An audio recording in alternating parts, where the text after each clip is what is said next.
Everybody, stay tuned for today's show. The second half of the show, we have our interview with Sarah McAbee. Who is Sarah? She is the wife of Ronald Colton McAbee, a law enforcement officer from Tennessee who is incarcerated currently for the January 6th protests. Her story, which you have to stay tuned to listen to, is unbelievable, and it's happening to so many people who have been incarcerated unjustly. Stay tuned for that. You're not going to want to miss it. Before that, though, we have some things to discuss. Of course, we're going to go into D.A. Bragg's case in New York, the Stormy Daniels case. He's putting all his eggs into her. I think it's supposed to be reversed, apart. But yeah, it's falling apart, people. It's falling apart, and even CNN knows. We'll tell you about that. Tim Scott responds to The View. We're going to talk about that. George Washington University anarchists, they have a demand. What is that? Oh, boy. Oh, boy. The next future Olympian in track. Talk about who that is. The Boy Scouts of America, they're making a big change. Yeah, congratulations. It's not for the better. Representative Bowman, and he attends a fundraiser. What was that fundraiser? Jim's going to tell us. So that plus our interview with Sarah on today's episode of what, Jim? Two guys. Yes. One. Coup.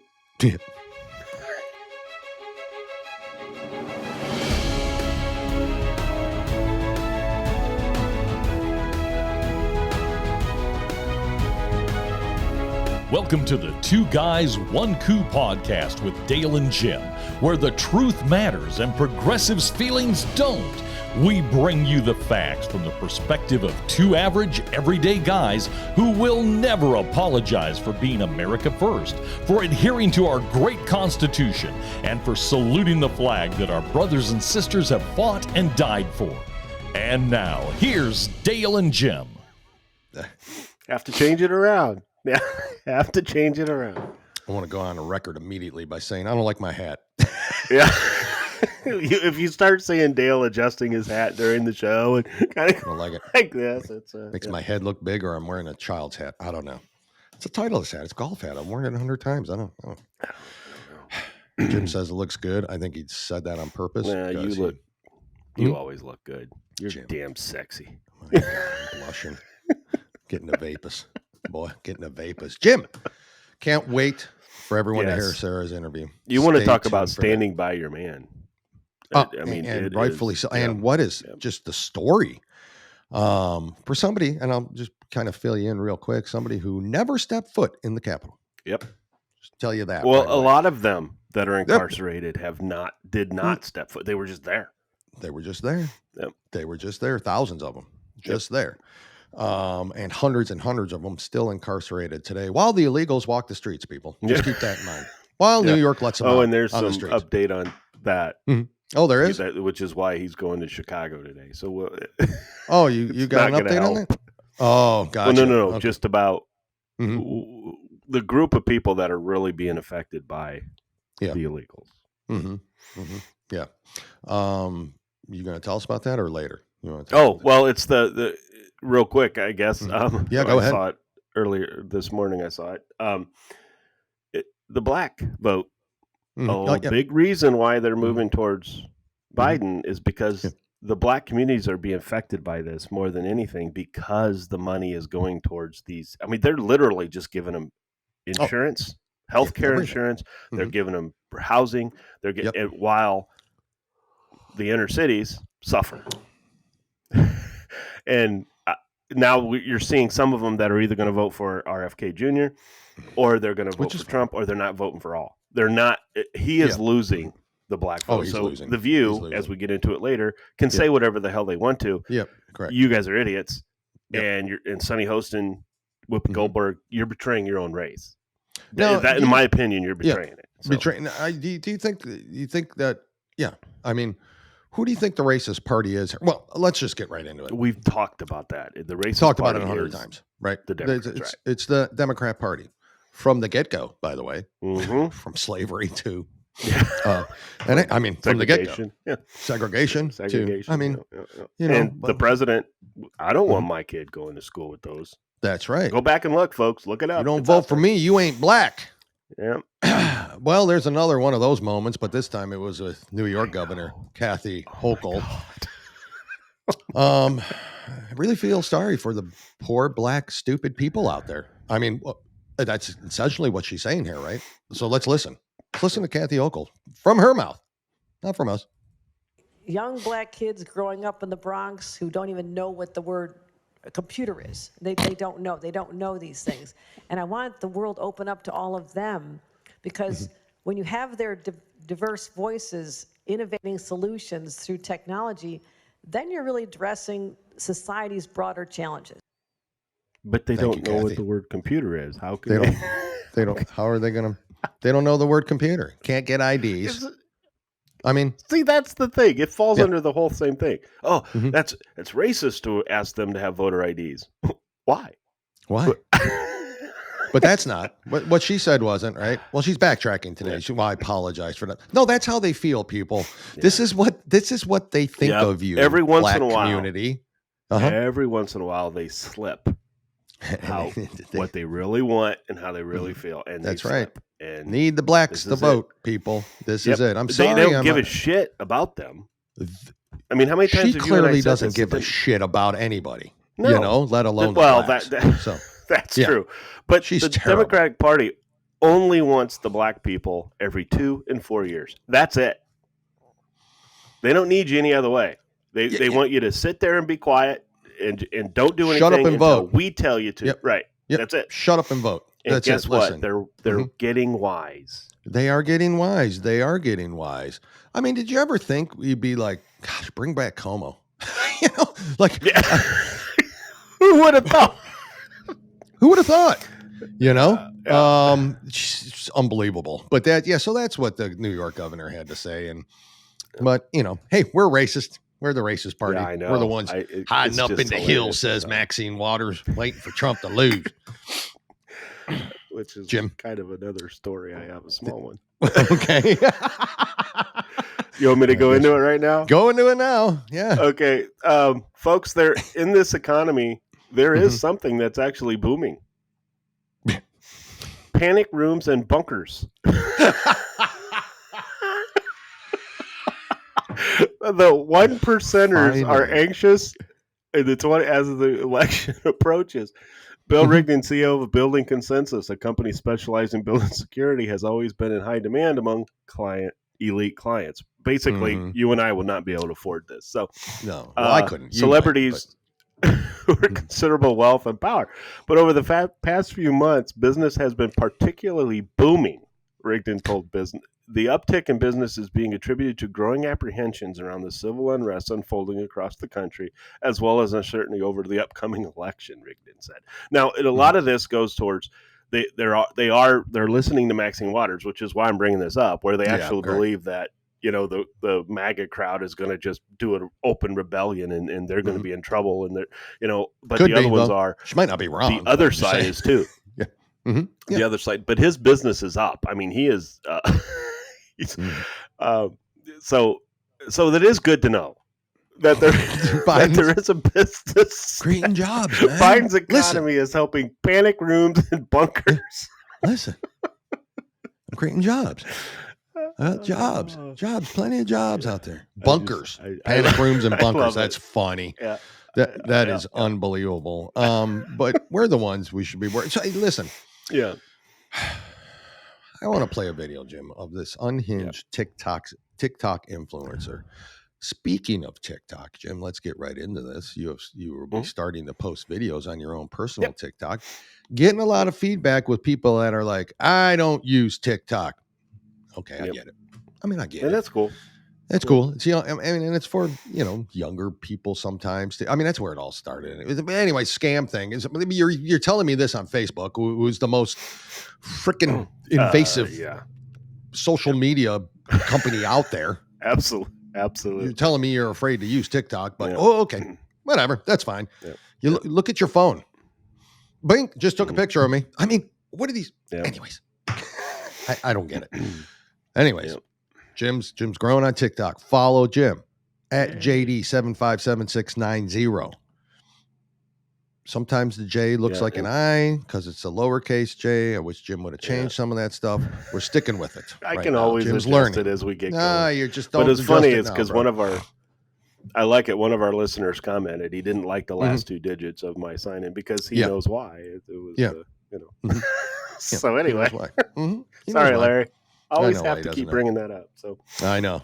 So, I knew why he didn't like it and why he refuses to even.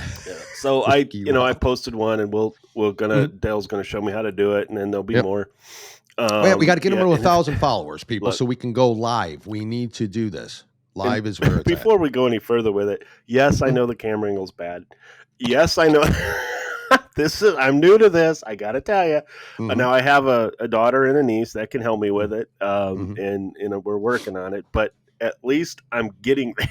Jim, you are getting there. Before you know it, within 30 days, I think you'll be an expert at what you need to do exactly on there. No, I'm a smart guy. I can figure it out. It's just when I want to figure something out, I'll do it. But now I need to do it because it's the unwillingness to do it. I understand. I'm a smart guy too. Sure, I could sit down and read a novel.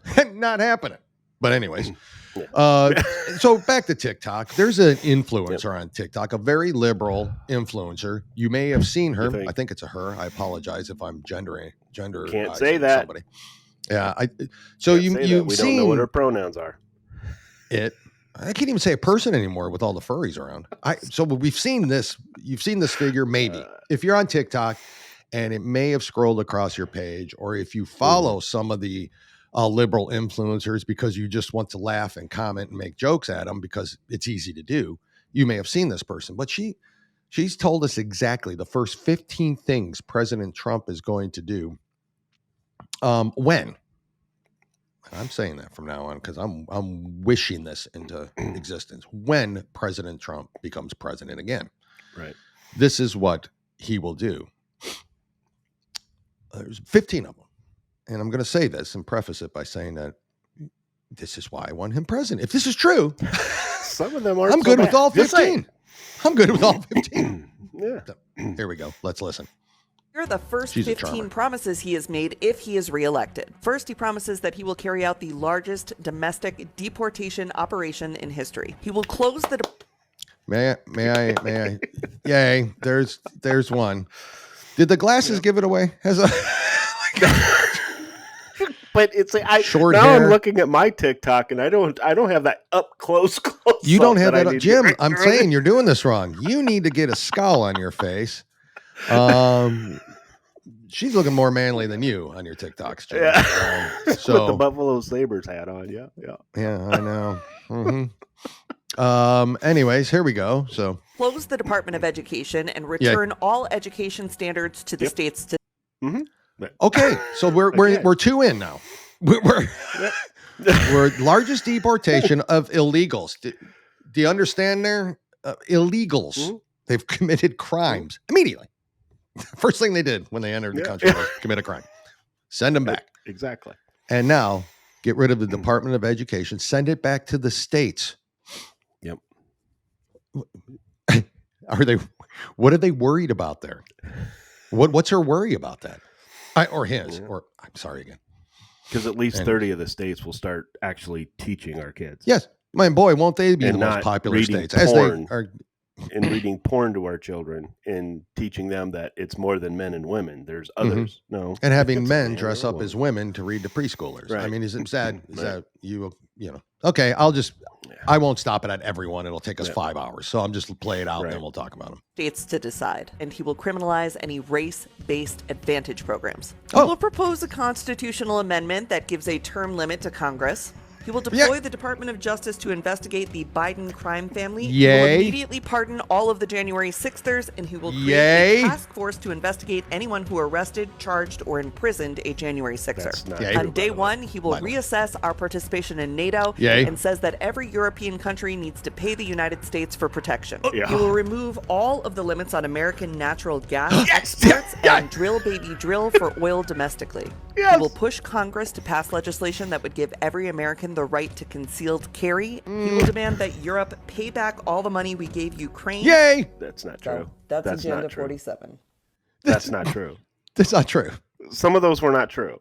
Yeah, okay. Some of those. There's at least three that I think he's of. not going after the people that convected the January 6ers. He's not going to do that. And by the way, he's not going to pardon all of them. We're going to have a guest whose husband should be one of them. Right. Yeah. Yes. Yeah. And people like him should be pardoned. Correct. But he heard that he's going to pardon January 6ers, which means all of them to him. I'm sorry again. And I like how they're going to go after the Biden crime. The Biden crime family is going after him.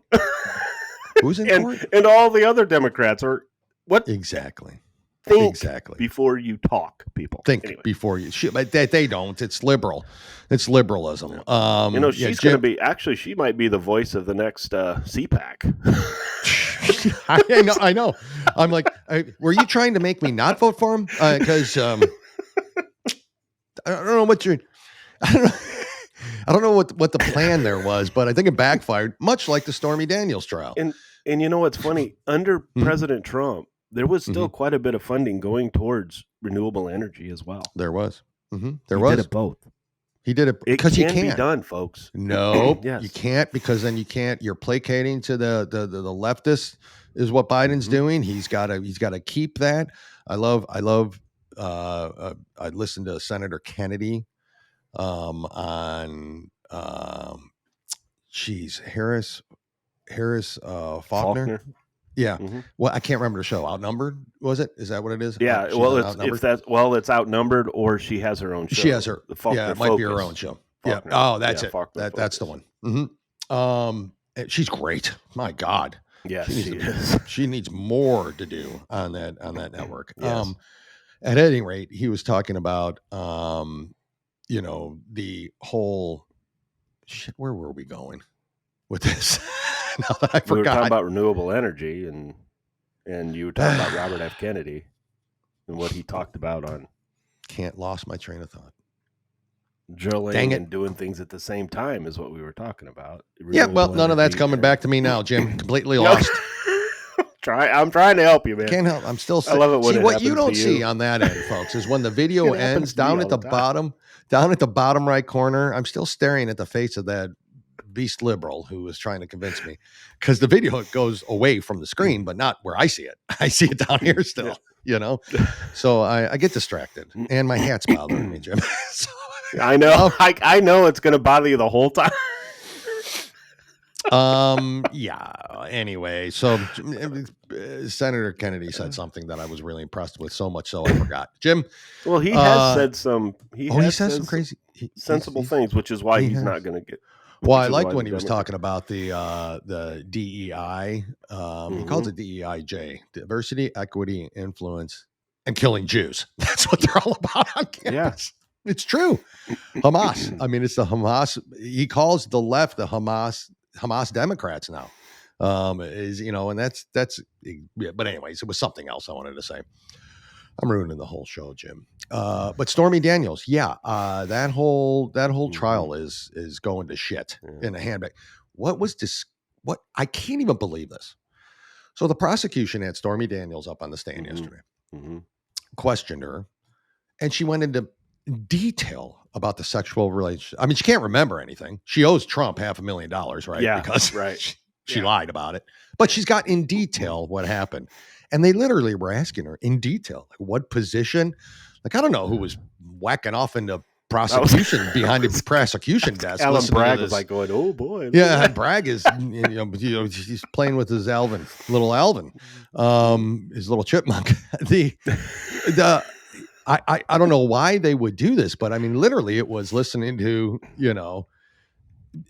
I don't think anybody's denied that. That's not what the case is about. For one, nobody's denied the fact that maybe he had this affair, right? I mean, she said it didn't happen. She owes him $500,000 because of it. So regardless if it happened or didn't, this isn't about whether it happened. It's about where the money went. But I can't wait for it's going to happen today, where the defense is going to go back at Stormy Daniels. Now it's blown up her case. It says here, the folly of DA Alvin Bragg's prosecution was further exposed when the notorious ex-porn star, and she said she was scared after She gets paid to have sex. This was her job, but she was scared. Stormy Daniels sashayed to the witness stand. Not unexpectedly, she offered a tutorial on her notorious vocation, sex. Her real name is Stephanie Clifford, but her nom de plume is what made her famous in the underworld of adult erotica. In court, she confirmed starring in 40-Year-Old Virgin and Knocked Up.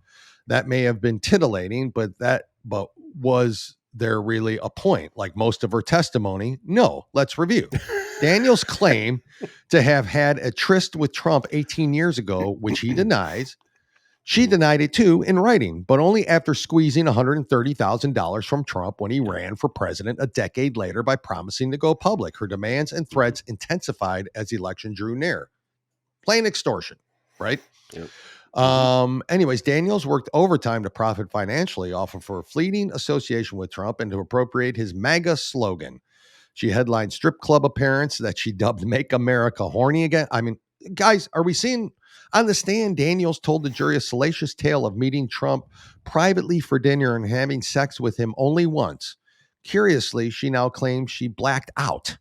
Is any of it the truth? It doesn't matter. It's utterly immaterial to the case.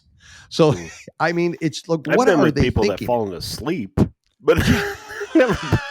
I don't think that's blacked out. Well, even CNN knows, Jim. So I want to play this video. Yep. Even CNN is catching on to the bullshit that this is.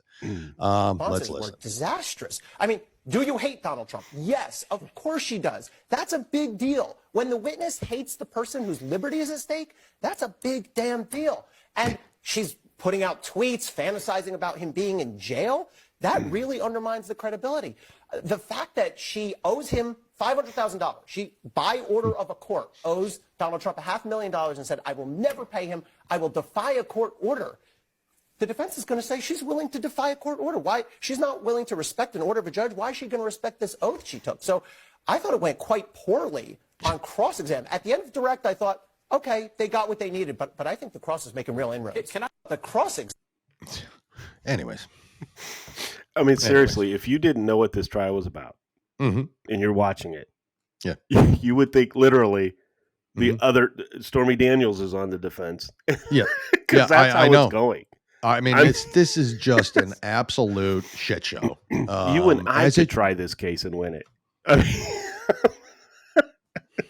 we could have won the OJ case too, Jim. It's true. Anyways, that's what's happening there. Jim, what else you got here? Tell me something. Well, Hakeem Jeffries said something that, initially on the surface, it's like, well, you know what? Maybe you're right. Hakeem Jeffries boasts Democrats are effectively governing as majority in the House. It's just the facts. He said that his Republican colleagues are more interested in creating chaos, dysfunction, and extremism. Extremism's not, that one's no, but dysfunction, we've got, we're infighting. Dysfunctional We're making representatives. each other look stupid. Now, when Marjorie Taylor Greene talks about what the topics are, what we need, the agenda and all that, she's great. But when she wants to go again, another speaker she wants to oust. Look, no one's happy with what he did. No. Okay. Finally, though, folks, I don't know if you saw this, but finally, Johnson is meeting with Marjorie Taylor Greene and meeting with the others to discuss. Here's what we do as we move forward. This should have happened a long time ago. Oh, absolutely. Okay? But Hakeem Jeffries is not wrong. The Democrats have always stuck together. Yeah. Even under Pelosi, she made sure you stayed in line. Now they're losing a little control with the squad. They are. They're trying to censor they're not Omar, like as they should. Hakeem Jeffrey is not going after them and saying stop. I know with the anti-Israeli. Yep. Stop it. Yeah, I know. He's not. They let him go. They let. So like it or not, and we don't agree with that. They are sticking together as Democrats always do. They always do. They will fall on the sword for each other, even when they're the most incorrect, such as this and their support for Hamas. That's what it is. It's not. It's to wipe Israel. They support that. He basically said, and it's not wrong, that the Democrats are going to save him if it does go to oust him. The Democrats will save him. Save Mike Johnson? Mm-hmm. Yeah. He won't get enough. He said they need the Democrats to save him. That's true. Now, it didn't work for Kevin McCarthy, but anyway, it's just, it's one of those things that make you mad, but then it's like, it's like, well, he's not wrong. He's not wrong because you're right. You're absolutely right about that. Yeah. So speaking of that and the side that they're on, anarchists, Jim, at George Washington University in Washington, love it DC, when they eat each other. Have apparently called for what? The beheadings of school administrators amid their continued anti-Israel encampment. Now, Jim and I are both conflicted here. A little conflicted, yeah. Sorry. We don't call for beheadings, but I mean, if you're going to behead someone, behead a Democrat. I mean, I'm just saying, a liberal. Anyways, okay, so maybe there's some of their demands should be looked at. Maybe you can. Let's not discount them all. Yeah, demonstrators on campus called for the guillotine to be used on George Washington President Ellen Gramberg and other school administrators. A resurfaced video posted to social media showed. Could not find that video. Believe me, I looked. Guillotine, guillotine, guillotine, guillotine, a person repeatedly chanted as others joined in. They could say, they could say anything. Maybe I need and they AOC will continue to explain to me what a peaceful protest is. I don't know. Because that doesn't seem peaceful to me. I don't know, While some specifically targeted Christopher Allen Bracey's, GW's African-American provost, the National Desk reported, Bracey, we see you. You assault students too. I mean, they just scream whatever they want. To the guillotine, another could be heard shot. I mean, we are back in freedom. I mean, we're back in revolutionary France. What is happening here? Could be heard shot. At least 35 people were arrested at George Washington University as of Wednesday morning. DC police told the news. Several members at the encampment then held a mock court hearing to decide the fate of the administrators. TND reported. Well, according from Batman, wasn't it? Yeah. According to the report, the incident was recorded from an Instagram live video on May 3rd and has resurfaced on social media. Please send that to me if anybody can. In the video, the encampment leader rendered the fake verdict as a Bracey proxy sat before them.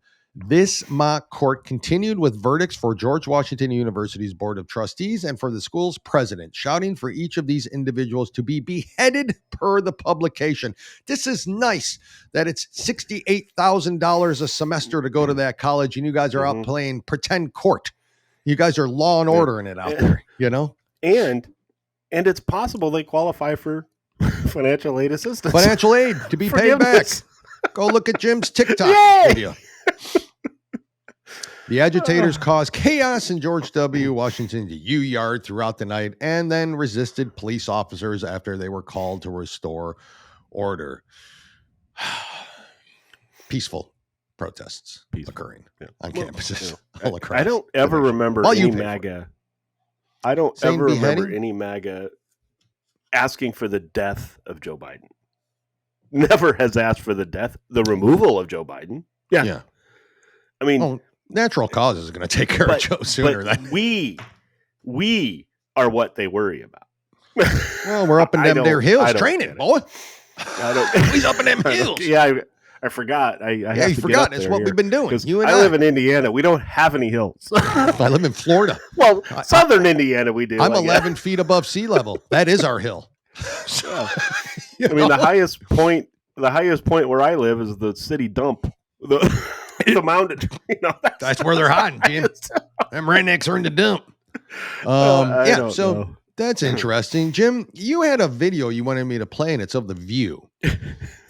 And so, real quick though, before we go into that, I want to add on to what you just said.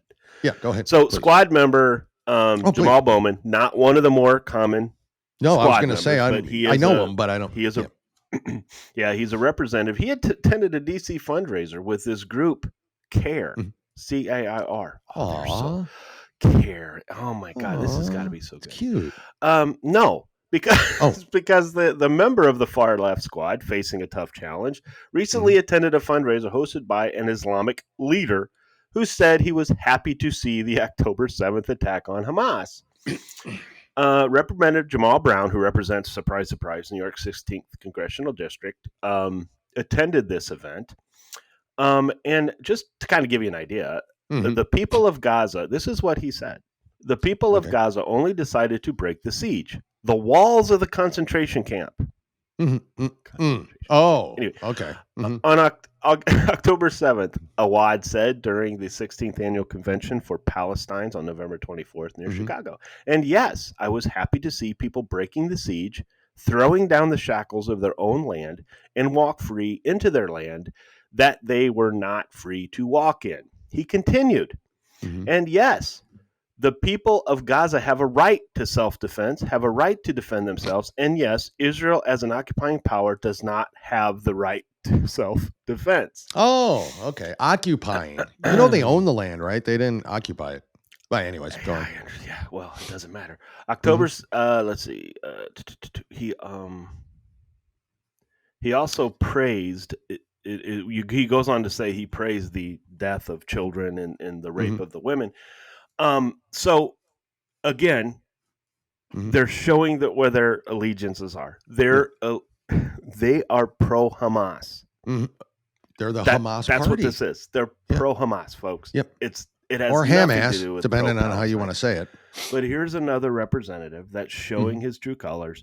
When, Dale, if you and I were going to go to a fundraiser and give money to, as a matter of fact, we have some that we did follow that maybe we don't follow so much anymore. Correct. Because we find out what really truly goes on. Correct. This is what they do. So this is this election is clearly it's two parties, and it's not Republican and Democrat. It is the America First Party and it's the Hamas Party. That's pretty much. There's your choices, people. Yeah, but the video, the video that Dale's going to show does show. Yeah. So those listening won't be able to see, but so a guy, and he does this a lot. He's on TikTok a lot, but he puts really himself. Good, actually, He put himself. Photoshopped or however you want to do it, how he video edited himself on the view. So he doesn't say anything. He's just looking back and forth. So if those listening, but you'll hear the view spattering this shit. And then I hope reactions. I can get as creative as this guy.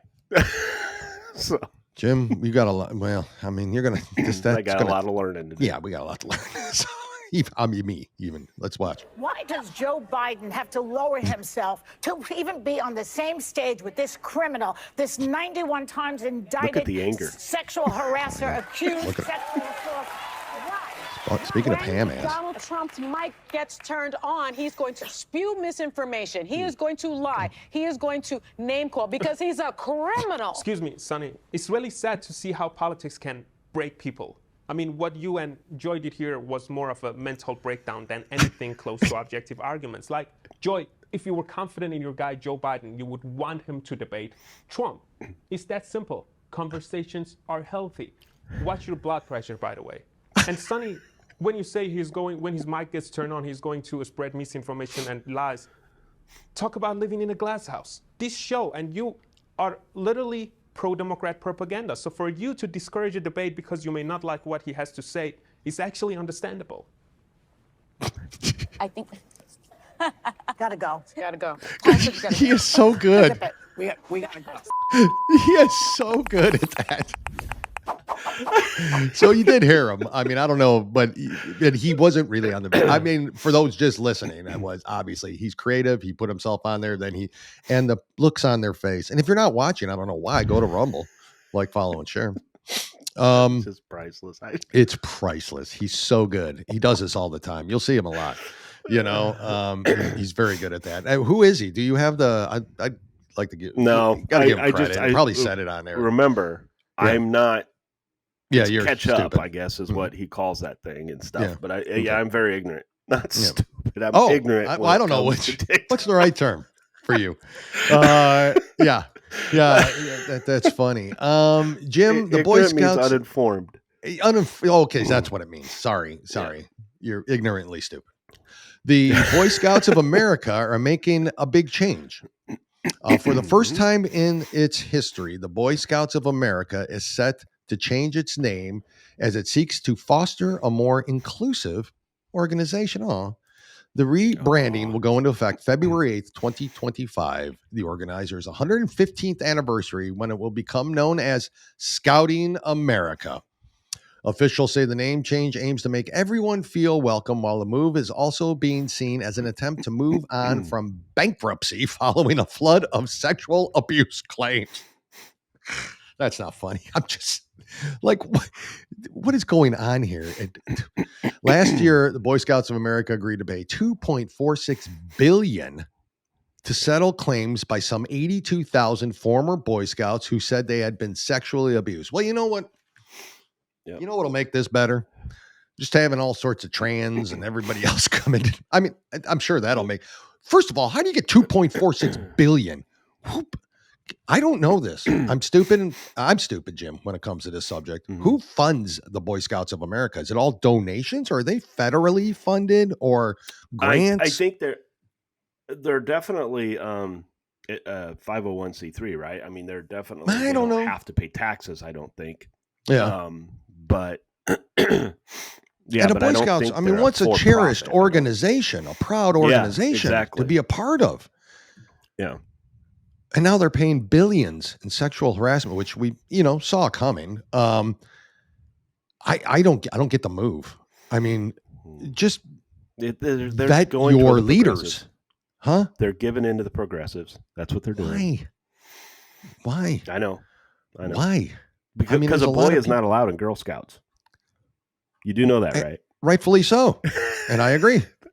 Yeah, well, I'm just, so the Girl Scouts are evil. I don't care. I'm not buying Boy Scout cookies. That doesn't sound appetizing. The Girl Scouts are evil fascists. Because they're not letting the boys. They're not letting boys, but the Boy Scouts are the progressive, wonderful humans that are going on. Jim, what else you got here real quick? Well, Tim Scott, one of our favorite. My favorite for vice president. I should be, because Kristi Noem can't be killing dogs and getting away with it. So that's all I'm telling you. The funny thing, she doubled down and said Biden's dog should have been shot. Anyway, she Tim lost Scott her candidacy, by the way. That's not going to happen. Kristi Noem's done. Sadly, well, I don't think she. I honestly don't think she was. I don't think she was the leader, but she was acting like she was going to be. I think, and I think that's a problem. Yeah. Well, but anyways, go on. I know people do shoot dogs, but you don't admit it. Anyway, Tim Scott responds to The View mocking his career. The View was mocking Tim Scott's career. Here's a poor black man coming from South Carolina, built himself up to be the first black senator on the Republican Party in the Senate. But we're racist. Go ahead. But they're mocking his career. Yeah, without the black vote, there is no Democrat Party. Which is why the black people are still being, I mean, they're still struggling. Yeah. This is how stupid they are. They don't understand. I don't know. Well, he responded Monday, The View, mocking him for his leadership in bringing black voters to the Republican Party, say they were starting a trend towards Republican side after decades of reliable Democrats. Women of The View, my goodness gracious, and I can just see him saying this because he is he yells at you without yelling. Yep, I know. I know he does. Yeah. Let me just be plain and simple. Without the black vote, there is no Democrat Party, Scott told Hannity on Monday. And since I was elected in 2010 to Congress, before that, no black Republicans in Congress. But since then, there's been 7. Scott said President Trump's policy has led to a surge of black Republican political candidates taking office at the city level, county level, state, and Congress. We're seeing black city council members. We're seeing black assembly members all across the nation, he said. There is a wave of black elected officials who happen to be Republican, but the black vote is following. The View host, Sonny Hostin, said Friday that Scott was not making a strong case for black conservatives. Really? Okay. Scott got under Hostin's skin last year when he rejected her beliefs on the show about systemic racism. Just to speak for African-American voters, Hostin said, if anyone thinks that Tim Scott is going to bring a bunch of black men, they need to just get with it, because Tim Scott is the only African-American senator in the Republican Party for a reason. Dale, what is the percentage coming over to Trump now? Yeah, I know. Yeah. So yeah. they're following someone. They're following somebody. Mm-hmm. Yeah. Or they're running from people as well, but they're following somebody. Yeah. Byron Donalds, Tim Scott, Winsome Sears. These are some, and just to name a few, folks, there are more conservative black men and women coming over. And I'm going to be honest with you, maybe soon there'll be conservative black, white, transgender people coming over to the Republican Party. Maybe. You know, maybe. But anyway, I just thought that was funny. That is funny. They just can't stop. They can't. The View. How they are still on. How is this not a satire? I know. I know. I mean, they're just, oh my God, just beasts. Just absolute bitter individuals, you know? They're unhappy all the time. Well, yeah. And I think the controversy is, and I'd say that it's sometimes it's, you know, they do it for the controversy to get the attention. I mean, look at us, you know, everybody's still giving them the attention. They're still, even though they should be nowhere near on the air, they're still getting the viewership because they're getting this kind of attention. So I know that's kind of on purpose, but they truly believe this stuff. You can't have that scowling, absolutely just beastly look on your face like Joy Behar and not believe what you're saying. She's just that bizarre. The only time they laugh or smile is when they're insulting Trump or a Republican. Or they fart on yeah, but that's it. They're just miserable. Jim, you and I talk about liberals are miserable. Yeah, miserable human beings. Jim, in the essence of time, I know you have another. I have another one, but let's move on if you don't mind. We'll save those maybe for next time. Perfect. If you're okay with that, folks. Stay tuned. Coming up right now, our interview with Sarah McAbee. You're not going to want to miss this. It really sums up. It really sums up what really happened on January 6th, 2021.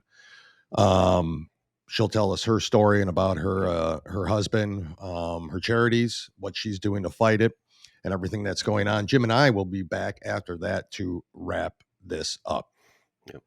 To the show today, Sarah McAbee. Who is Sarah? Sarah is the wife of Ronald Colton McAbee, Colt, we'll call him, who is being unjustly, unconstitutionally incarcerated for the events that took place on January 6, 2021. We're going to go into that story, what took place, Sarah's continued fight for justice, not just for Colt, but for all of those that are being improperly incarcerated for January 6th. And she was gracious enough to come on the show. I heard her on Jim Price. We've heard her on Jason Whitlock. And we are very excited to have you here. And we thank you for coming on the show. It's really an honor for us to speak with you, honestly. Sarah, let's start right off the bat. Obviously, on January 5th, 2021, or thereabouts, there's a decision that your husband, Colt, made, and that is to go join all the other patriots who just really were wanted to celebrate the fact that we think something might have happened in the election. Show the patriotism, show support for President Trump. He decided that he was going to take that journey to Washington, from Tennessee, right? That's where you live, and that's where he's a sheriff. And am I correct? Yeah. Yes. What led up to that decision? And then obviously January 6th happens. Tell us what happened then, and we'll get into the whole story from there. Well, first of all, thank you for having me on and giving us a platform to tell this story, because, you know, you say January 6th and some people run for the hills. I was literally this morning, my dad called me and he asked me about a very high-end interview that I was supposed to do. And I was like, no, Dad, they canceled. And he was like, are you kidding me? And I was like, no, you slap January 6th on anything and it's too political, right? Advertisers are like, don't do it. And so they have to pull out. And so thank you for giving us a voice. And ultimately, that's what our goal is here. You know, the story you're going to hear about my husband is it's unique in its own aspect, but unfortunately, it's not much different than what 1,400 other Americans are going through or have gone through. And so going back to my husband, he made the decision to go. President Trump had asked patriots to go. Actually, his friend at the time had asked him to go. So they rode up together from Tennessee on the 5th. And I really didn't talk to him much after he had gotten there, other than that he was there, checked into the hotel. And I knew the 6th I wouldn't, right? I had been to a Trump rally before. I know that the cell signals are jammed. And so we spoke that morning before he left. They went out to the Ellipse. They heard President Trump speak.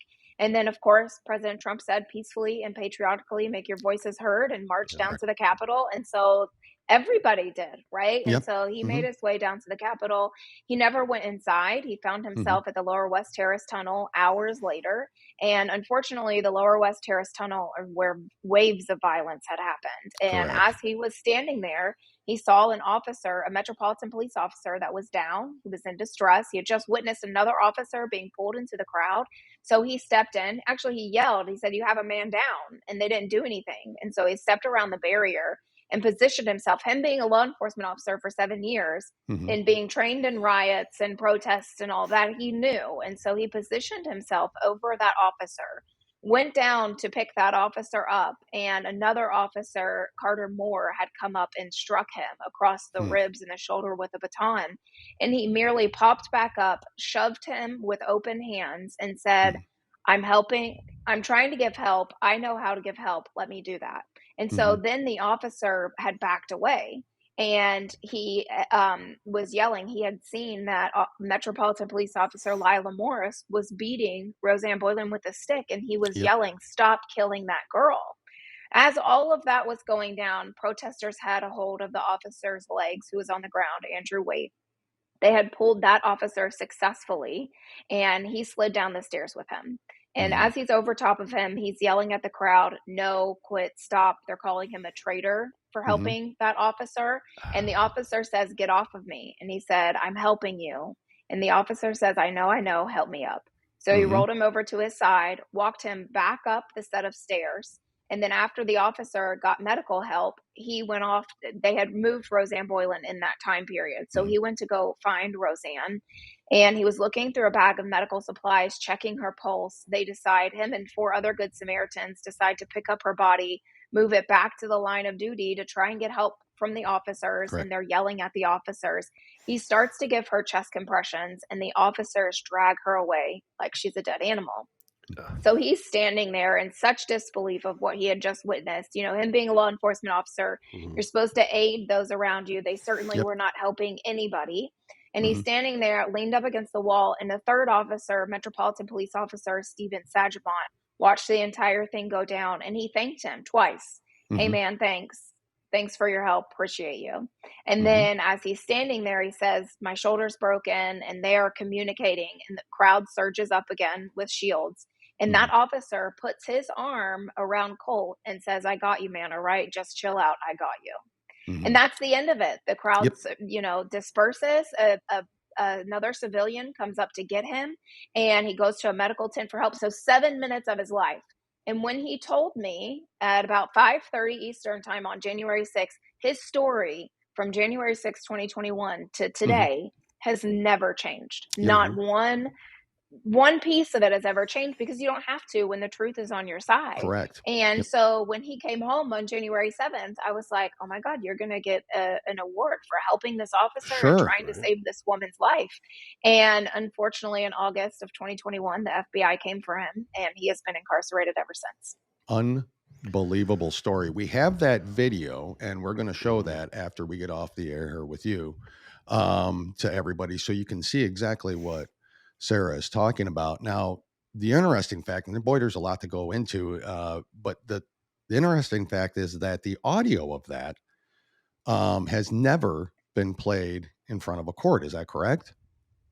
So in trial, we had to fight for it to be in trial. You but did. The bond Okay. hearing, 26 months of the bond hearing, it was never allowed in court. The defense, we didn't have it in the beginning. So going back to August, when he had 3 different bond hearings. One of them went into recess immediately because the prosecution had withheld exculpatory evidence, and we had to go on the hunt. It was actually myself and an investigator that found the audio and pulled his voice from it and verified it, that it was his voice. And then we had to fight for that to be in trial. And the prosecution still never played that in trial. It was always the defense.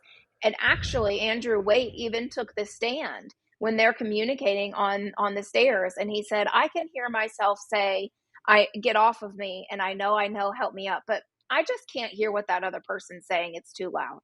Wow. So they had coerced these witnesses, and when the prosecution went to interview them prior to trial, they talked to them and said, hey, this is what your story is going to be. We can't deny this evidence. The defense is going to play this evidence, but you're going to sit on the stand and say, I have no idea what that man is saying. Wow. Wow. Okay. I guess the first question I have is, we've seen and we've reported that, and this may not have anything to do with Colt, but we have seen where, like, Bank of America and some of these banking institutions have turned over from what we see, without being asked. Here they were on January 5th in Washington. Okay. So was your husband caught up in that, or was it the video that he was caught up? How did your husband get caught up in this? And then I guess my next question after that was. Yeah. And then my next question is, and you kind of answered that. So the police officers that he helped turned their back on him because do we know for a fact they were contacted ahead of time? Is that what happened? I mean, this is terrible. So if you could, how did he get caught up in all this? And then of course, then this is really making me mad right now. So he was on the FBI wanted list at the end of January, and we knew he was on there, but we had talked to somebody that was in the Department of Justice, and they said, listen, they put everybody, they just took still photos from videos. They have put anybody and everybody on there. Like, this is going to blow over, just wait a couple of months. If they come and talk, like, we already know the story. We already know what happened that day. And, the evidence is coming out. Well, in May of 2021, he was actually identified. Somebody had called in and said, hey, this is Ronald Colton McAbee. I kind of have one. I don't know who it is. I could find out who it was. I don't want to. You can find out who's cooperated against you. There's a lot of things that you could find out, but I think for the greater good, it's probably best that name never comes to surface. Because going back on it, couldn't have been somebody close to us because of the way that the entire thing went down. So we're thinking it's somebody from his childhood, from his past, that called in, and they have now received an award because he was convicted on Could his it be charges. somebody that maybe he arrested, or somebody he had an interaction within the police force I don't. Who knows, right? Okay. Yeah, exactly. Right. But he was identified in May, and then they went on the hunt for him for about 90 days. And then, I guess probably more like 60. And then they surveilled our house. They surveilled me. They surveilled him. They had gone to his workplaces, spoke to the police department. And then the morning of the 17th, they had apprehended him. And so, honestly, even though we knew he was on the FBI wanted list, never thought that we would get the raids, that everybody had talked about, even after he was apprehended and he was being held before bond. It was the running joke that he would be out, 2 weeks, it's always 2 weeks, 2 weeks, 2 weeks. And yet today he's still incarcerated because they're just not following rule of law. They say he's a danger to the community. And even the judge in the Middle District of Tennessee at the first bond hearing said, you can't tell me this man is a danger. You surveilled him for 90 days, him and his wife. You watched him go to and from work. You didn't pick him up for rolling through a stop sign or through a yellow light like you do for high-end criminals. You decided to take him at work in the morning in the parking lot, and then you went to raid his house. And so he was like, you can't tell me this man's a danger to the community. He is released pending bond. Well, the government didn't like that. And so they appealed it, and it went into Washington, D.C., and he was assigned Judge Emmett Sullivan, who called him a terrorist on record. At a bond hearing. And that was a process where they wouldn't allow the audio to be played. Actually, the judge said, I don't need to listen to the audio. I'm going to take what the court is saying. And they were narrating it and playing it frame by frame, because the audio completely derails their narrative that they've pushed for so long. And so actually, even in trial, at the very end, during closing arguments, the prosecution goes, then the defense goes, and then the prosecution has one more time to rebuttal before the jury goes into deliberations. And the second, the main prosecutor was the last one to speak, and she got up and said to the jury, well, maybe he did try and help an officer, and maybe he did try to save a woman's life that day, but that doesn't change the facts of the case. No, I'm sorry. That is the facts of the case. Those are the facts of the case. That's why he did those things that he had done that day. And so And then of course they come back and guilty on all counts. And so it's just This was a jury very, trial. Am I right? Am I right? That's it a was, jury trial. yes, Okay. it was a jury trial. Wow. Yes. Oh, Yes. is that the last time then you saw him for how long before then? Were you're at the trial, I assume, right? Yes. And then is it like TV? They whisk him away, right? Yeah. No. So that entire time, like what you see, the U.S. Marshals take them in and out of the courtroom. Yes. And they're held in the holding cells during that time period. So once he was apprehended in August of 2021, I did not see him again until April of 2023. That was the first time that I was able to see him behind glass for 30 minutes. And then he was moved around. I think he's at his 10th or 11th facility right now. But during that time period of being moved around, I was finally able to see him. And then the facility he went to after that, there was in-person visitation where I could go up on a Friday and see him for an hour. So since he's been apprehended for the last 2.5 years, almost 3 years, I have seen him 7 times. Oh my gosh. So we know there's bad actors there, right? We know that. I mean, some of we just don't do that. Okay. We conservatives, that's not what we do. But they need to be punished. So of the individuals that are incarcerated right now, like your husband, how many of them, and maybe you don't know this, but how many of them either did what he did that never went in? Okay. They were there, but they never went in. How many of them are in jail? Do you have so any very few people? So there's 1,400 defendants that have already served their time, are serving their time, or have been indicted.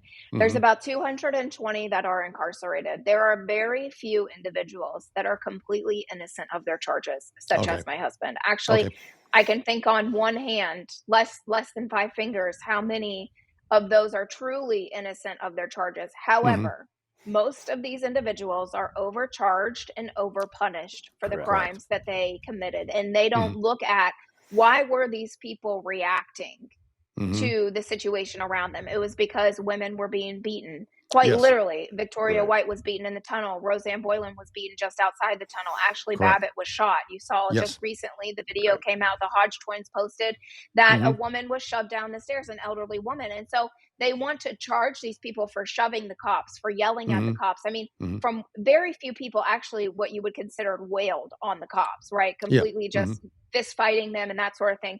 They were protecting those around them or reacting to them being sprayed with pepper spray or getting hit with rubber bullets, that sort of thing. And so in these cases, you are not allowed to claim self-defense.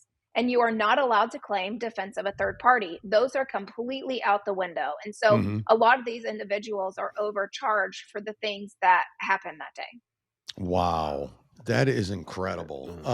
Sarah, people like Ray Epps are walking around free. Well, Ray Epps is the name that comes to mind because he's the most, I guess, photographed or videoed, and have audio. There's so Ray Epps is probably the most popular one that, you say his name and people know, but there are other individuals that are like that have worked against January 6 defendants.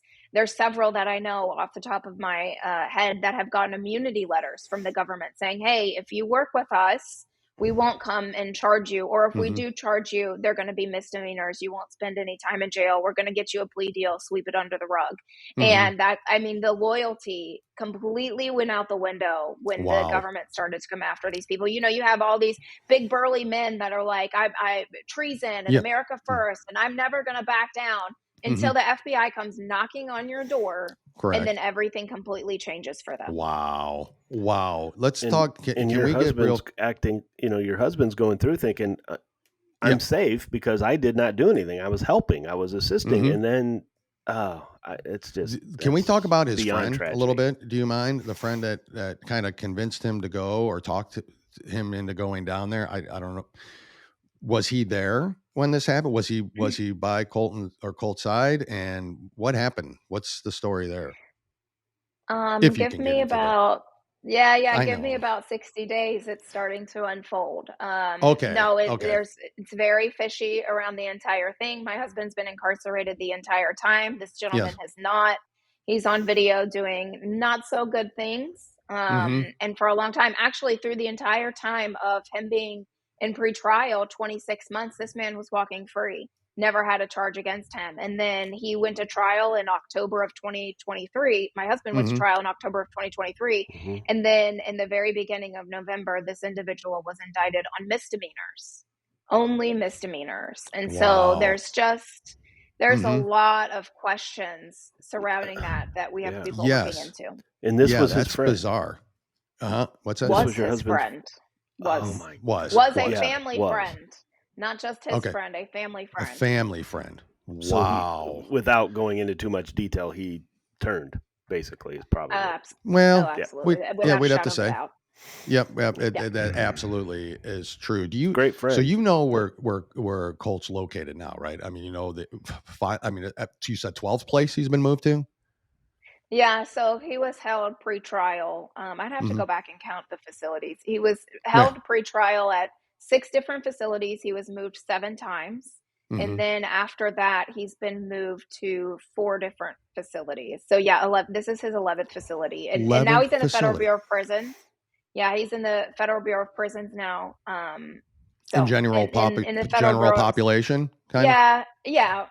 So the Federal Bureau of Prisons, their rule of thumb is to have you within 500 driving miles of your home, or as the bird flies. Well, he's 800 miles. You're kidding me. So wow, I am inferior. I don't know how you maintain your spirit and I mean, there's a higher power, I know, working with you on this. And Colt, I don't know how you do it, but God bless you for doing it. I'm not so sure a lot of people could, handle what you and Colt are going through at this point. And there isn't a lot of people that have been able to handle it. We know that. This is, how's he? I just need to know how's his spirits. I mean, when you talk to him, what's his mindset? It's definitely a one day at a time thing. There's good days, there's bad days, is this ever going to be over sort of days. I mean, we lived in fight or flight mode for 31 months before we even knew what the outcome was going to be. Was he going to come home? Was he going to come out on bond? Was he going to beat these charges? I mean, it was a constant state of unknown. And at least now we finally have an out date. He'll be out in sometime in 2026. But you go back and talk about, it's only by the grace of God that I believe he is okay. And these other individuals as well, they in DC, they are all together. And so they have that support unit, which is a very good thing. But these families, they've had to endure a lot. And these defendants, they've sacrificed more than they should have ever had to sacrifice. Yeah, absolutely. They did. Absolutely. They did. This is an unbelievable, when you look at the timeline, and you have it on your website, and we'll get to that, of when it all started and now what's happening. It's just unbelievable to me. I say that, but nothing almost seems unbelievable anymore. Since the election, honestly, since that time, and actually since President Trump decided to run for office, run for president. From that point forward, nothing does seem unbelievable to me. Yet I am still shocked by things like this and what is happening to people, innocent people, good people, like Colt. What are your thoughts on? I mean, I'll just ask you right out. This current administration, the January 6th hearings. I mean, we got to see it played all over like some sort of broadcast miniseries all over television. I'm sure you were watching those and thinking to yourself, like, I mean, just with anger, I don't, that's how I would take it. What's your thought on the administration and what happens if President Trump does not win the next election? What happens to Colt? Does he actually get out in 2026? That'd be my fear. For anybody to think that we have or will have a free and fair election this coming November, they still have their head in the sand. We didn't fix 2020, we didn't fix 2022, and everybody's like, oh, it's going to be a red wave. We're going to get out in numbers and vote. Don't leave your precincts. We need to be poll watchers. That none of that matters. None of it matters. They never thought they were going to lose in 2016, and they Correct. absolutely lost. And that's why they stole 2020. And do we really think they're going to give up power that easy? It's not going to happen. And so, honestly, my hope lies in the Lord, and I would love for President Trump to get back in, but it's going to be we the people that take our country back. And we do not have enough God-fearing men to take this country back because it hasn't affected them personally yet. I mean, this administration is trying to break every single person. I mean, you look at our open borders, you look at the indoctrination in the schools, you look at the riots currently that are happening across this country at colleges. You know, you don't see them happening in technical schools. You only see them happening at college where the indoctrination happens. You see the sham trials of Trump. You see the FBI raiding Mar-a-Lago, but they don't do anything about Biden, Kamala. They don't do anything about Obama or Clinton or any of the individuals that, you know, have run this country for a very long period of time. And it's disheartening to see the American people sit back and say, oh, well, Trump's going to get back in 2024. And people tell me that all the time. When we ask for help, when we talk about our foundation and what we do, oh, well, Trump's going to get back in. And no, it doesn't matter. Even if pardons come, the damage has been done. These individuals went 2 years without seeing their loved ones. They've been ripped away from their families. Most families have been destroyed because of this process. And so people that say that they are so asleep, they've been lulled to sleep by the government, and they are still so asleep to think, how is it not affecting everybody? You can't, we are living on credit cards. We are in a worse position economically than we were in the Great Depression, but everybody's living on credit cards. But at some point that credit card's going to max out and you're not going to be able to make that payment. So what's going to happen when you can't feed your kids? You can't put gas in your car. You know, when you go to the bank, there's going to be a run on the banks because it's just a number sitting in that bank account. We don't have anything backing our dollar. These people that are still asleep, they are the problem in this country. Yeah, is the administration a problem? It absolutely is. But the bigger problem is the people that have been lulled to sleep. Correct. Exactly. Well said. It's funny.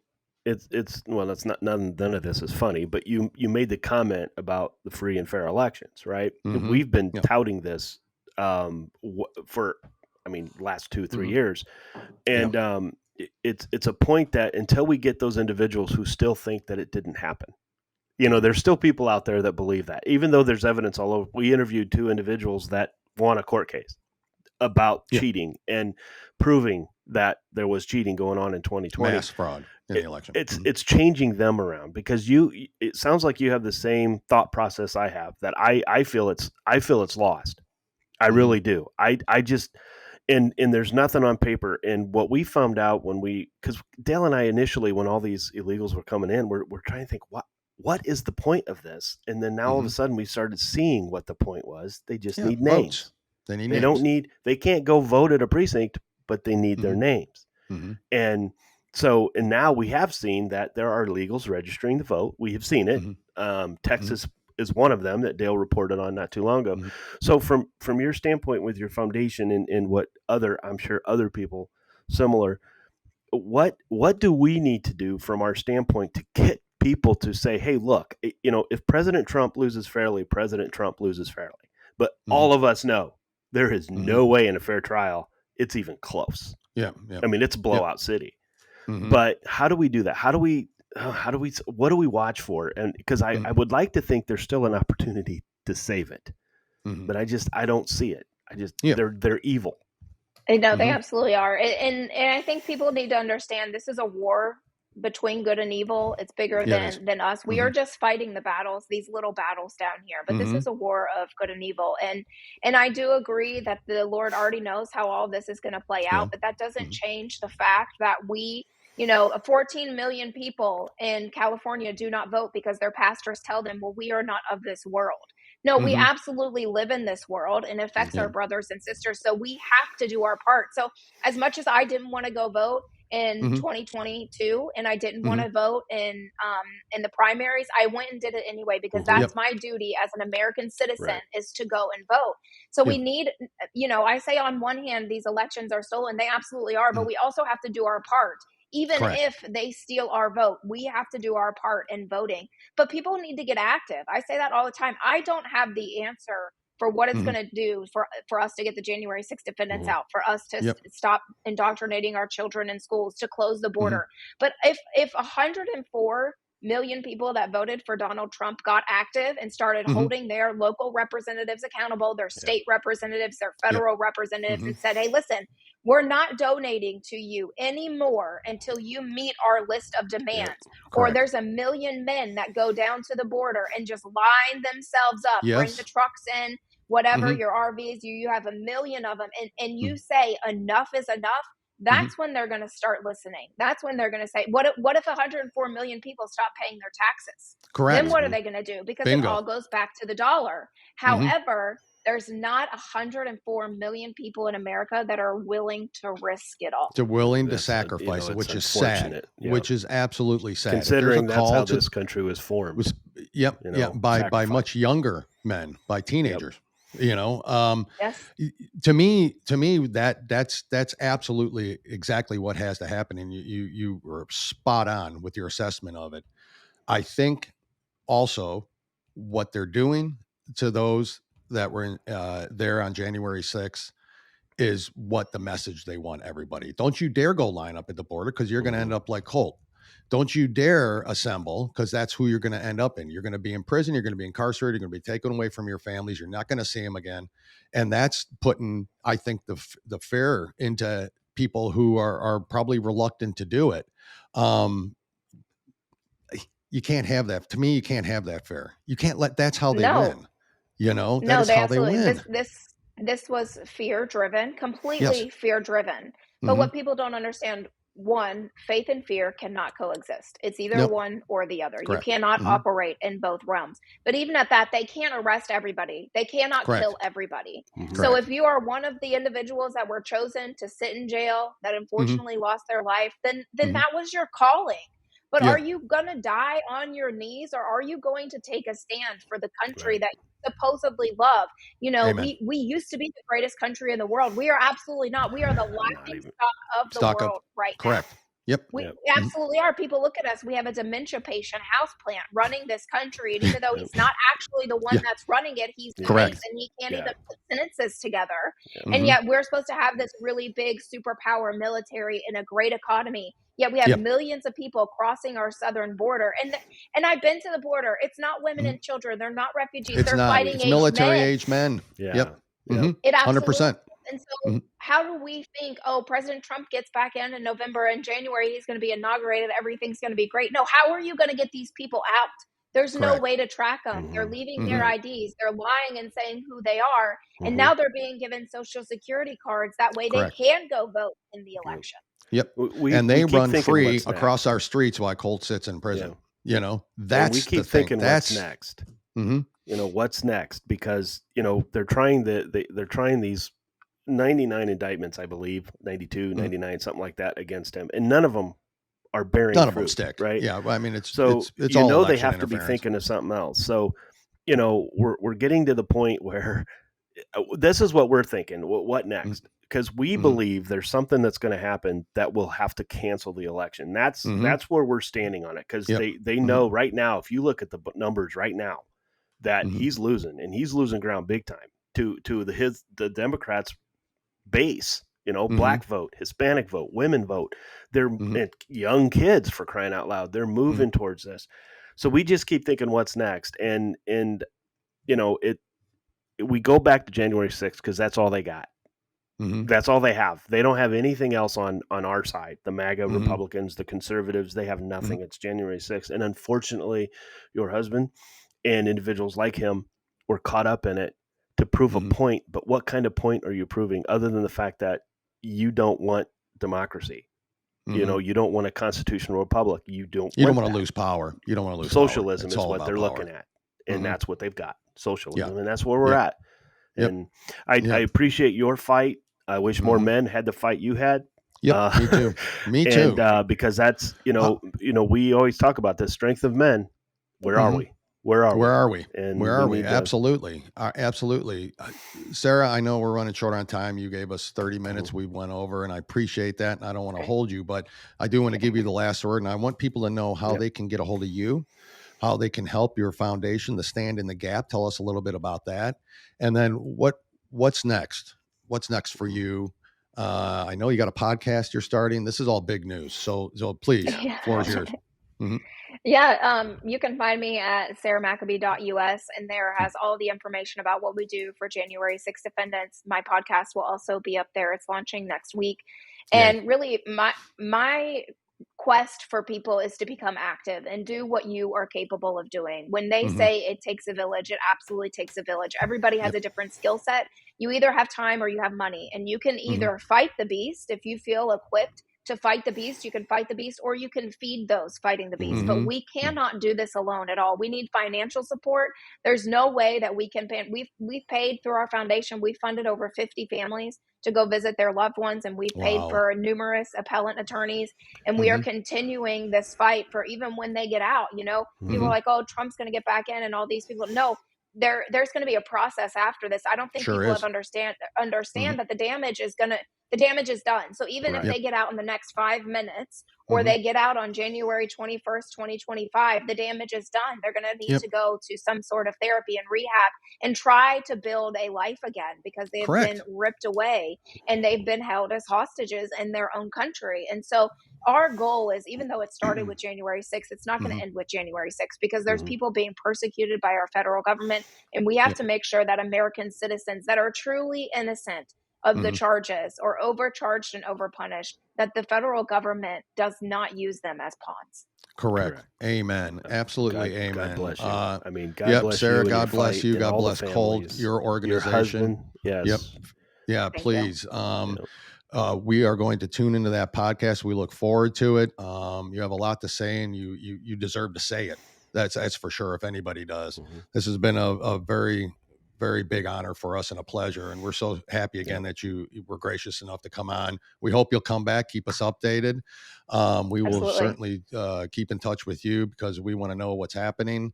And you're in the know more than anybody. Sarah, again, thank you. Good luck. God bless. And we'll keep in touch. Thank you. God bless you guys. Bye-bye.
Despite audio and video evidence showing former Tennessee Sheriff's Deputy Ronald Colton McAbee did not assault a police officer on the Capitol steps of January 6, as alleged by prosecutors.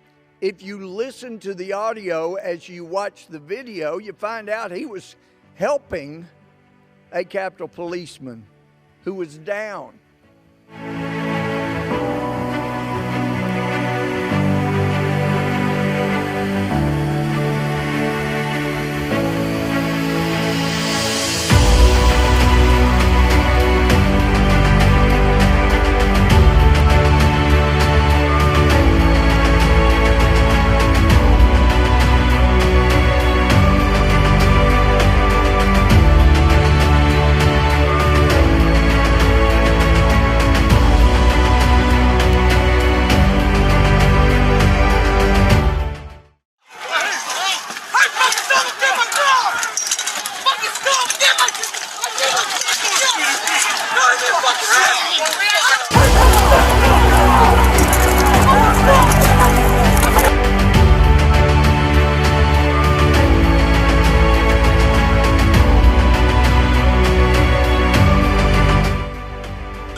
Let go of your hood. I know. Help you up.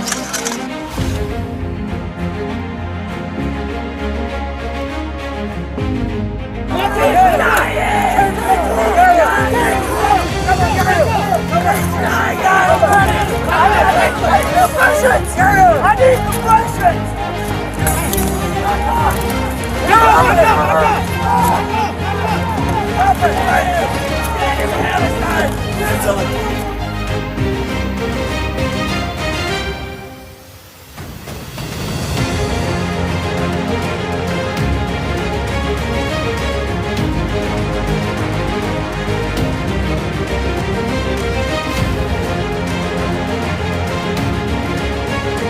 Thank you! Fuck you, asshole! Fuck you! Fuck you!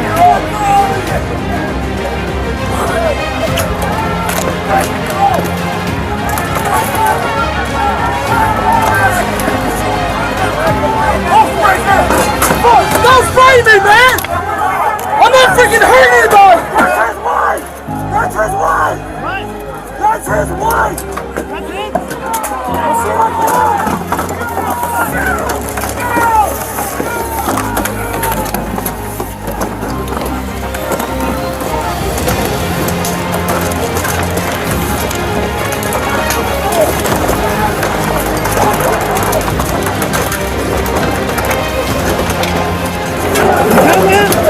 I got you, right? Let me through, man!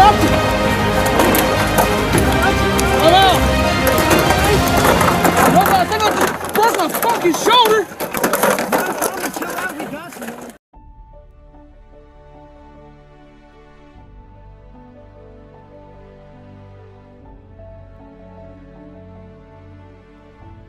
And yet this judge has the audacity to say we're not listening to the audio so he could hear that evidence. Why wouldn't you listen to the evidence?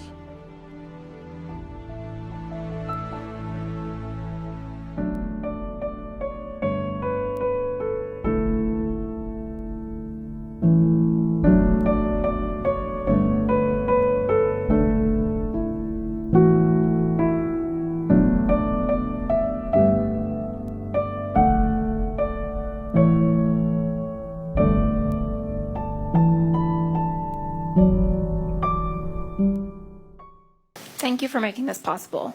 In light of recent discoveries surrounding the January 6, 2021 incident in Washington, D.C., I am compelled to bring attention to the violation and denial of basic rights experienced by individuals involved in this event, including my husband, Ronald Colton McAbee, who served as a law enforcement officer for 7 years. On August 17, 2021, our home was raided by the F.B.I., resulting in seizure of several items, including our front porch flag. Since then, Colton has been moved 7 times, facing the unsettling reality of being in 6 different facilities. There have been instances when even his own family was unaware of his whereabouts for up to 5 days. He has endured prolonged periods of 24-hour solitary confinement lasting up to 7 days without access to basic necessities such as a shower. Unfortunately, these circumstances are not unique to Colton, but are a rather common experience shared by the January 6 defendants. As a result, their fundamental American, human, and God-given rights have been denied. Over a span of 2 years, these defendants have endured unjust treatment, including extended periods of time of solitary confinement, denial of haircuts, religious services, and visitation rights, both in person and video. It took 597 days before I was granted a mere 30-minute visit with Colton, conducted behind glass. These examples exemplify the systematic denial of their basic right, which stands in stark contrast to the principles we hold dear as Americans. On September 5, 2022, Colton was subjected to a violent assault by Lieutenant Crystal Lancaster in the D.C. jail. The assault involved the unwarranted deployment of an entire can of OC spray sprayed directly in his face. The guards then proceeded to handcuff him, forcibly throw him on the ground, and deploy additional OC spray. This excessive use of force stemmed from Colton's failure to wear a COVID mask while walking to the medication cart. Following the assault, he was subjected to a scalding shower and forced to wear the same jumpsuit that had been contaminated with the OC spray. Colton, along with Ryan Nichols, Ronald Sandlin, and Barton Shively, were isolated in cells devoid of CCTV surveillance. Astonishingly, Colton was left in the contaminated jumpsuit for 12 hours, allowing the chemicals to reactivate before he received proper medical attention. I would be remiss if I didn't mention that Barton Shively, a Marine veteran battling non-Hodgkin's lymphoma contracted at Camp Lejeune, is to be released soon with no place to go. During the events of January 6, Colton acted heroically to aid an officer in distress and try to save Roseanne Boylan's life. However, during his bond hearing, Judge Emmett Sullivan opted not to review the audio evidence and instead accepted the government's narration. Had the audio been considered, it would have revealed Colton's pleas to the officers, offering his assistance. He also employed the officers to cease their actions, and that, in my opinion, resulted in the tragic loss of Roseanne Boylan's life. Ironically, due to those actions, Colton finds himself languishing behind bars, awaiting trial for a period exceeding 25 months. Regrettably, this is not an isolated case, as January 6 defendants have been systematically denied a jury of their peers, access to crucial evidence, the right to present witnesses, and the right to be tried separately from co-defendants. Today, I implore you to recognize the overreach of government authority and the lack of transparency within the judicial process surrounding these cases. As members of Congress and your staff, you play a crucial role in upholding the principles of justice and accountability. According to 18 U.S. Code Section 4, it is a legal requirement that anyone who has knowledge of a felony committed within the jurisdiction of the United States must promptly disclose. Failure to do so may result in fines, imprisonment for a maximum of 3 years, or both. Today, I want to officially state that I am reporting the deaths of Ashley Babbitt, Roseanne Boylan, Kevin Greason, and Benjamin Phillips. It is crucial that these deaths are thoroughly investigated to ensure justice is served. I implore you to not remain passive observers, but to hold those responsible for these injustices accountable. It is imperative that we restore faith in our justice system and safeguard the rights of all individuals involved in January 6th. Thank you. Well, folks, we want to thank Sarah for coming on. I mean, that was, she had some brief time. We have a lot of other questions, and we'll hope to get Sarah back on to maybe answer those. And especially as the days and the weeks and the months go forward, you heard the story, of her husband, Colt.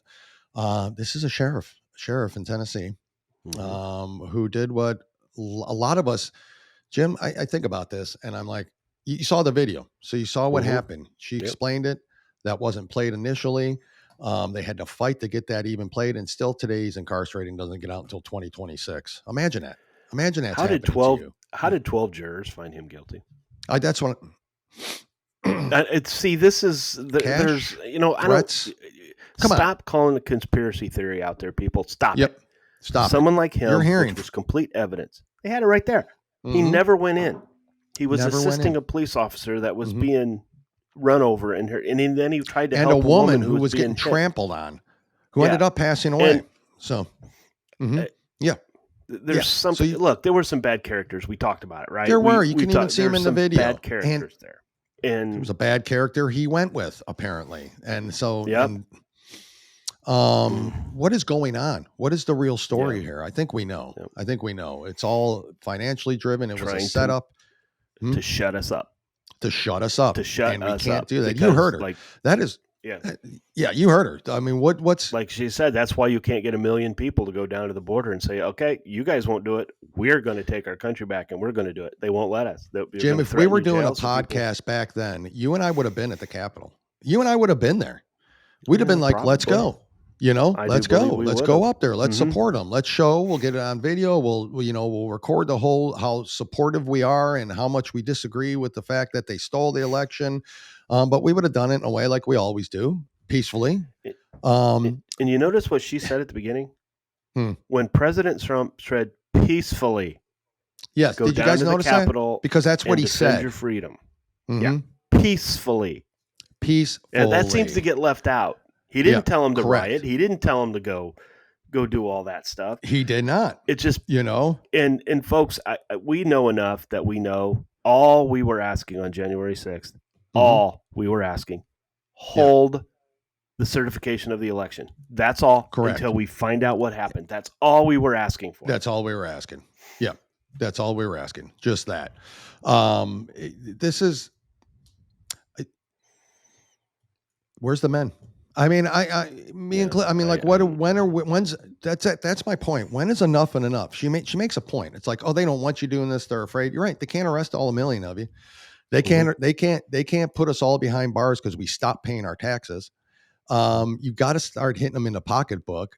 She had some very strong things to say about the upcoming election and how that doesn't even, we still got to do our duty. She was very clear about that. You got to still go out and vote. You got to show them, and you got to vote, every one of you. But she says some of the same things I've been saying that I just, that's right. I don't think there's any hope. I really Greg don't. Stenstrom, Leah Hoops. I mean, there's a lot of people who've been saying it because they're going to find a way. And we've said it before, whether there's going to be some sort of terrorist attack prior to the election that's going to keep the president in power for whatever reason, because there's going to be martial law, or maybe the illegals take over and he's got to declare martial law for his own damn policies. Who knows what the real story is going to be? But it's her and people like her that just, I'm embarrassed for what I've done, which is, what have I done? We do a show, right? We do a show. That's the part we're trying to do. I mean, I understand that. But if duty called and they said, Jim, we need you to go down to the border and help with these 1 million people, we'd find a damn way to do it, Jim. If there was a group of people, and now, some people might come back and say, well, why don't you guys organize it? Maybe, I don't know. Maybe I could. I don't know. Yeah. And because that's a good point. But my question is this. Okay, so we go down there, stop it from happening. What are we going to do about the multi-millions that are here now? Oh, I agree with that. That's the problem. No. I agree with that, but you're right. I mean, what were they going to do with the Capitol about the election? All they wanted was hold the vote until you see what really happened. We all know we went to bed and President Trump was winning by a landslide. We all woke up and he lost by 5 million votes. We all know it's bullshit. We all know what happened, and the evidence has been proven already. Cases won in court. You all heard it here. You've heard people we talked to, and that's all they wanted. And then they set it up like this. Pennsylvania this poor guy's in election jail along with 220 others. Pennsylvania election should never have been allowed. It was against should never have been allowed. It's unconstitutional. Yeah. So Trump won. Yeah. I mean, when do we all lost go to, because of Pennsylvania? Yeah. Yeah. When do we all go surround Pennsylvania? Until when do we stand up? And they're afraid we are. And this is why this is continuing. You heard what literally FBI most wanted list for what he did. Most wanted list. And and all the while illegals are going out killing our citizens. Exactly. Now, I've never been more infuriated in my life, Jim.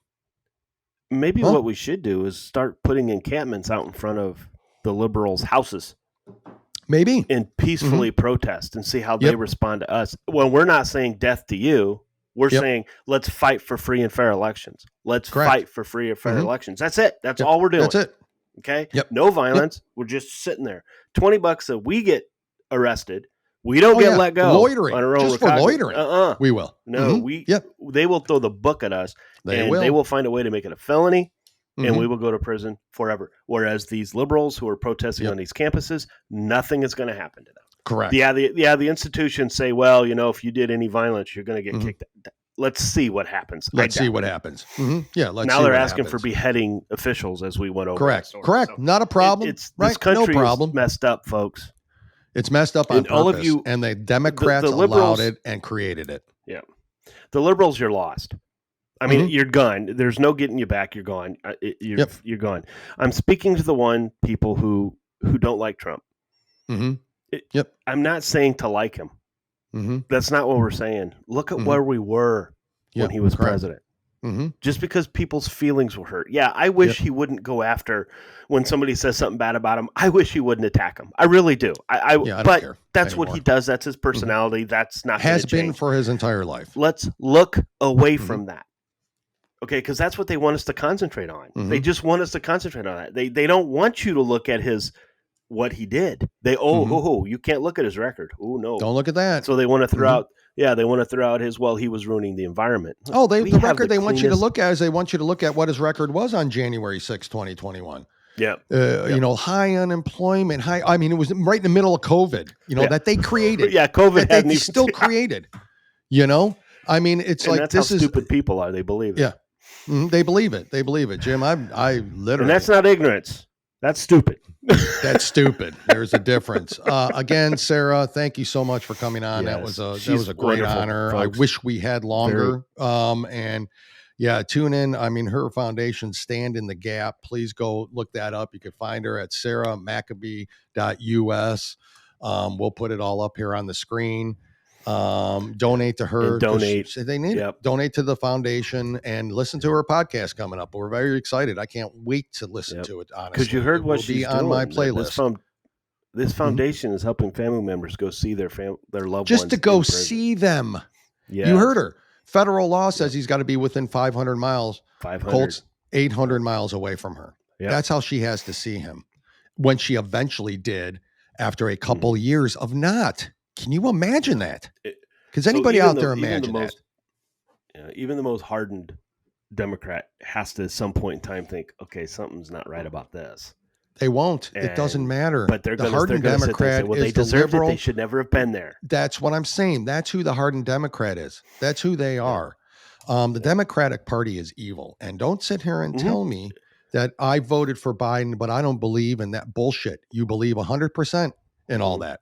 If you vote for Biden, if you vote for any Democrat, from local level all the way up to the presidency, you're part of this problem. You are the problem if you vote for him. And that's that.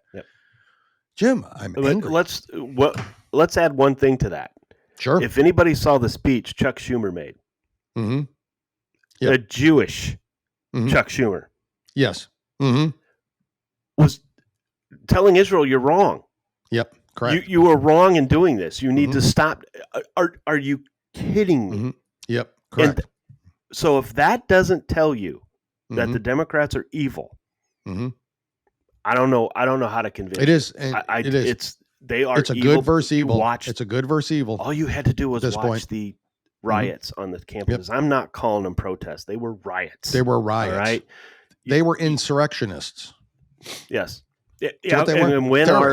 And when are the leaders of the Democrat Party going to be held accountable for this insurrection? Correct. Exactly. The AOCs, the Ilhan Omars. When are they going to be held accountable Rashid for Tlaib's, this? Corey Bush, all of them. Yep. When are they going to be held, folks, responsible for it? We have to. I know I have people on my side that are on the left, as you do. There's just no convincing them. There's just no convincing them. They're lost souls. Gone. They're lost souls. They refuse. Let's face it. Their main purpose is killing babies. Yep. That's what they it don't is. Give That's a crap that our country's going to hell. That's right. Their main issue: abortion. They want to make sure they can kill it. Yep. Make sure they can kill more babies. That's what their goal is. And if I got family members, and I know I do, that aren't agreeing with what I'm saying, at this point, the sacrifice I'm willing to make is to never deal with them again. I don't care. Yeah. I mean, this is about the future. This isn't about my current relationship with anybody who's a liberal out there. If you don't like it, I don't care to deal with you. Don't ever again. Doesn't matter. You're on the wrong side here. I just can't believe you can look at somebody and say that they're okay with late-term abortions. I can't. I'm stunned when I hear this. I'm stunned when I hear, well, it's still the person's right. Bullshit. So when is this baby a baby to you? Jim, we can't go into the abortion thing on this show. Yeah, we can't go into that whole thing. But this is what they're fighting for. This is what's still winning. In some of these states, that's why they're winning in some of these states, and it's because of the. Anyway, you're right. Let's stop. You're right, man. That's for another show, Jim. Thank you for your contribution as well as as everybody's listenership. Please like, follow, and share on Rumble. Keep supporting our friends at Grit Gear and Freedom Ring Apparel and Lock and Load and the Warrior Shield. Super important to do that. Support Sarah if you can. I mean, really give what you can. Do your part, whatever that part can be, whether it's $1 or whether you're willing to go fight and stand up in front of this. I wish I could be in court with all this, with people just like watching and videotaping. And I wish I could get my hands on all this stuff just to prove all these, treasonous son of a bitch is wrong. I mean, it's unbelievable to me that this is going on. We're going to keep in touch with her and we'll have her back. Until then, Jim, we got a special episode coming up Friday. Y'all know what that's about. A little interesting switch in topics there and what that's all about, but you'll hear it. We'll post about it. Until then, folks, we will see you all, I guess, next week. Right, Jim? Yep. All right, Jim, thank you, same my friend. bat time, same bat channel. Bye, Robin. Of course, I'm Batman. Ooh. I'm Batman. Do your Batman voice, Jim. I'm Robin. Yep, but there you go. That's so clearly we have it. See you, brother. You've been listening to the Two Guys, One Coup podcast with Dale and Jim. Remember, you can watch on YouTube and Rumble and listen on Spotify, Apple Podcasts, Stitcher, or anywhere you listen to podcasts. And if you like what you hear, go ahead and give us a 5-star review. We really appreciate it, and it helps others find us when searching for podcasts. Don't forget to follow us on Facebook and TikTok. Just search for Two Guys, One Coup. That's the number 2, guys, and the number 1, coup, C-O-U-P. Thanks again for listening to the Two Guys, One Coup podcast, and God bless the United States of America.